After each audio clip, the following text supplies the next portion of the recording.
It's been a few days since Fox News released an attack on Alexandria Ocasio-Cortez, so to make up for their lack of AOC coverage, they decided to put out a more vicious than usual attack on her for, you could have guessed, her intelligence. Claiming that she is unintelligent, she's naive, she's in over her head, the usual that we've come to expect from Fox News. A beacon of intelligence who props up the president who likes to tweet about a smoking gun. That to them is intelligence. But someone like Ocasio-Cortez, an eloquent speaker who's passionately fighting for what she believes in, she's not intelligent. So we're going to play a clip from a segment where they talk about an exchange she had with Donald Trump Jr. and the way that they framed this was as if she was inherently wrong for responding, but in actuality, I think that they were just butthurt because she put him in his place in a really savage way. Congresswoman-elect Alexandria Ocasio-Cortez sparring with Donald Trump Jr. on social media. Ocasio-Cortez tweeting, "I have noticed that Jr. here has a habit of posting nonsense about me whenever the Mueller investigation heats up.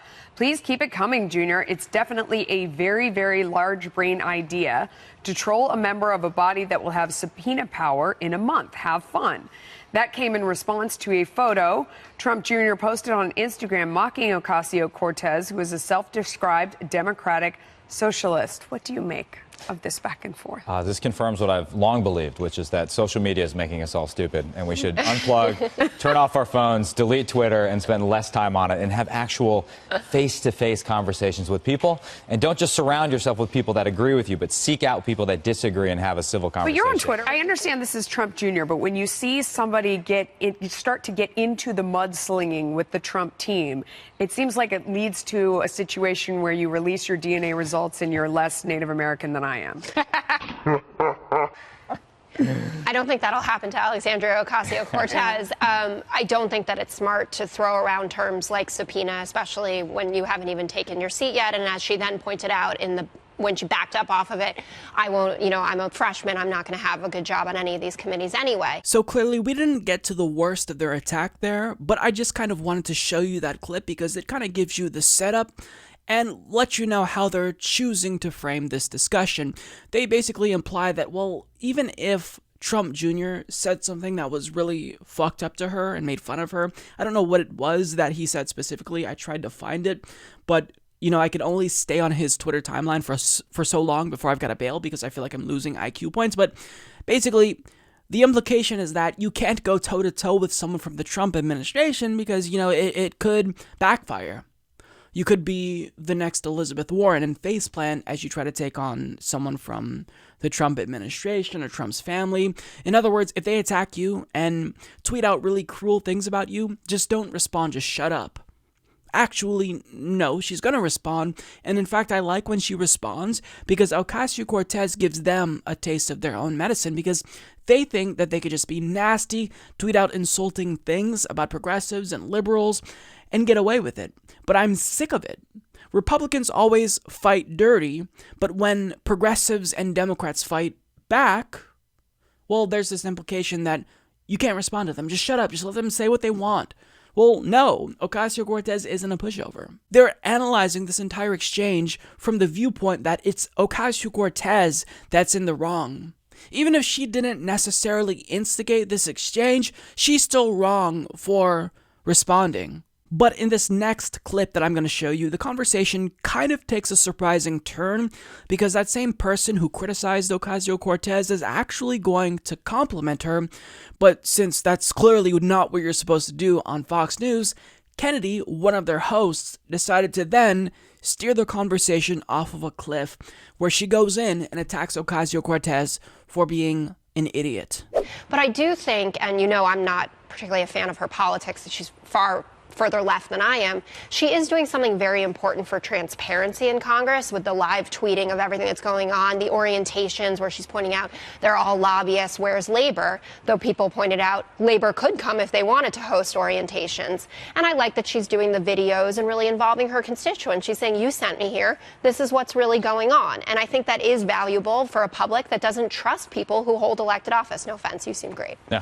Right. I like the videos because she shows how empty-headed she really is, and her brain is as empty as socialism itself and the ideas that she pushes. I don't have a problem with trolling and counter-trolling, and I don't have a lot of patience for people who get so outraged because, you know, Don Jr. says one thing and she responds. I do agree with you that people who think they're going to punch the president in the same manner as hard as he does, I think they create problems for themselves, and it's very inauthentic. Like trying to fight the president or members of his family the way that he does, it doesn't make a lot of sense, and she needs to revert back to what it was about her that resonated with voters that allowed her to unseat a popular long-term incumbent in a primary. And I think she's gotten away from that, and you know, she's bought into her own mystique, which has certainly tarnished a bit in the last few interviews.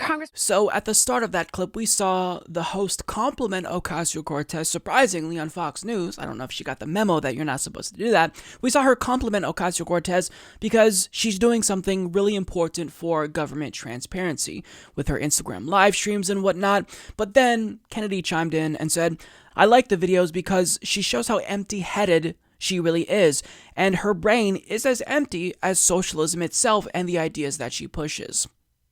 So the videos of her show how empty-headed she is, according to Kennedy. Well, okay, if you think that she's empty-headed, if you think she's a moron because of the ideas that she espouses, then the burden is on you to explain why that makes her empty-headed. Why is a policy like Medicare for All that would literally save lives, why is that empty-headed? Why is tackling climate change empty-headed? What's empty-headed about people making a living wage? I mean, what is idiotic about these ideas specifically? Kennedy, don't just say that she's an idiot. Actually make a fucking argument. And she implies essentially that being socialist is just inherently idiotic. Well, why do you not like socialism? What about socialism makes it idiotic? It's an ideology that is so dim-witted and nonsensical that anyone who finds it persuasive must be idiotic. Well, why? You're just saying that anyone who's a socialist is an idiot, but you're not explaining what's your argument against socialism. Now, if I had to guess, this would be Kennedy's argument against socialism. Venezuela. Now, she also said something that was pretty suspect to me. She says, it's very inauthentic, remember that word, trying to fight the president and members of his family the way that he does. It doesn't make a lot of sense. I don't know how giving them a taste of their own medicine doesn't make sense to you, but that word inauthentic is pretty interesting to me coming from someone like Kennedy because she knows a thing or two about authenticity or inauthentic people because she's only adopting this quote edgy persona and acting as if she's some pseudo-provocateur because she knows that she's generally unlikable, and it's the only feasible way that she's able to market herself in mainstream media. And you don't have to take my word for it, because in an interview with Sway, she talked about how her being really unliked as an MTV VJ in her previous career is kind of what catalyzed this new persona that we see, the edgy Kennedy. The provocateur Kennedy. This is what she had to say. When did you first start feeling or recognizing that your presence, your image, your likeness is starting to be recognized and resonates with the general public? When I was voted the most hated VJ after just a couple months on the air. Damn, the most hated? Yeah, in the Rolling Stone Readers Poll. Damn. And I was like, I opened the magazine because I knew every year they had a least favorite or most hated and most loved. Yeah. And I opened it up like hoping that I would be most loved because I thought that I was such a classy lady. Yeah. And I see most hated with my name next to it. And my heart just sank and I had to decide in that moment, like that was such a pivotal point because I'm like, okay, do I embrace the hate? or do I try and get people to like me? And I was like, nah, that takes too much work, and I can't be a phony. Yeah. So I was like, you know what? I'll be polarizing, and you all can eat a bag of dicks. So she wanted people to like her at first, but they didn't because she's a generally unlikable person. So in order to appear less phony, she decided to be more polarizing because that's how she felt would help boost her career.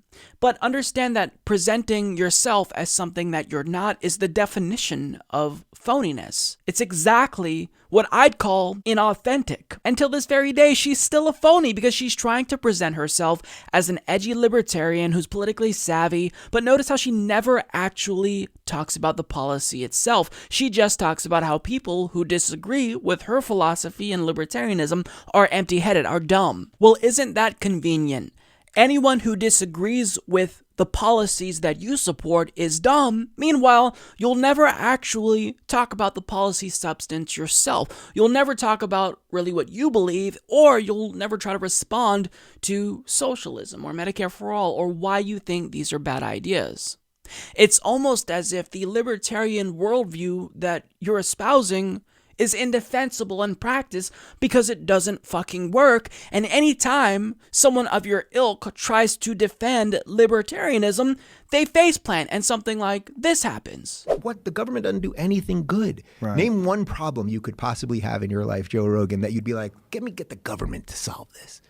Do they do the post office well? No. What do they do well? They do the post office pretty good, actually. But guess what? If the post office closed tomorrow, it would be all right. You'd still get mail. Amazon suck. would pick. No, it wouldn't. Amazon you would have would to pick send that things up through UPS. It would cost a lot more. It wouldn't, though. Competition would start kicking in, and between UPS and FedEx and Amazon and drones and blah blah blah and DHL, they'd all start. It would probably drop prices because right now we've just got this artificial thing that sits there that then allows them to price according to that. But if you drop that, why is the government in that business anymore? I have 3 chickens. I've really done the Joe Rogan lifestyle here over the last couple of years. So I have 3 chickens right now. I'm going to give you a good UPS story. We ordered them. They were born in August on a Monday in Cleveland. They hatched that day. They threw them in a box with a little hole, USPS, and they showed up at my door in LA on a Tuesday.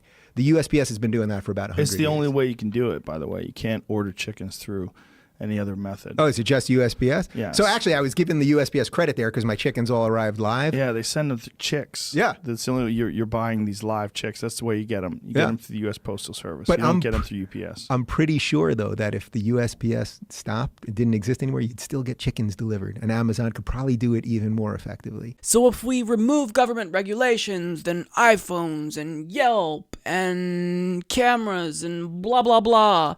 Yeah, you can't make an argument because libertarians like you, Kennedy, don't have an argument. So when you hear Ocasio-Cortez talk about things like Medicare for all, a Green New Deal, a livable wage, all you can do is say, oh, well, she's stupid because you're just projecting. You're actually stupid. Because if you were someone who was confident in this ideological worldview that you stand by, maybe it would be worthwhile to explore some of your specific disagreements with Ocasio-Cortez rather than just calling her an idiot and chalking up all disagreements with your worldview to stupidity or someone being empty-headed. But look, I'm actually giving you advice that you don't deserve because you not being able to make an argument, or unwilling, but probably unable to, actually benefits progressives. Because while you scream about Venezuela, we're actually making a persuasive argument. And we're winning because guess what? A majority of Americans support Medicare for all, and 52% of your party supports Medicare for all. Most Americans believe in a federal jobs guarantee, increasing the minimum wage, and guess what? We're going to win on more issues as well. So keep calling Ocasio-Cortez and other progressives, myself included, stupid anytime you disagree with us. Because all you're doing is proving our point that you don't have an argument and we do. And it's not helping your cause at all. And it's certainly not making you seem edgy or seem as if you're a provocateur. It's just making you seem like the hack that you are in actuality. And I don't even necessarily know that you believe the bullshit that you espouse. You're probably just saying it because you're playing the role of an edgy libertarian who's on Fox News who's supposed to be against progressive policies. So you're doing exactly what a phony hack would do. Support this podcast by becoming a patron at patreon.com/Humanist Report.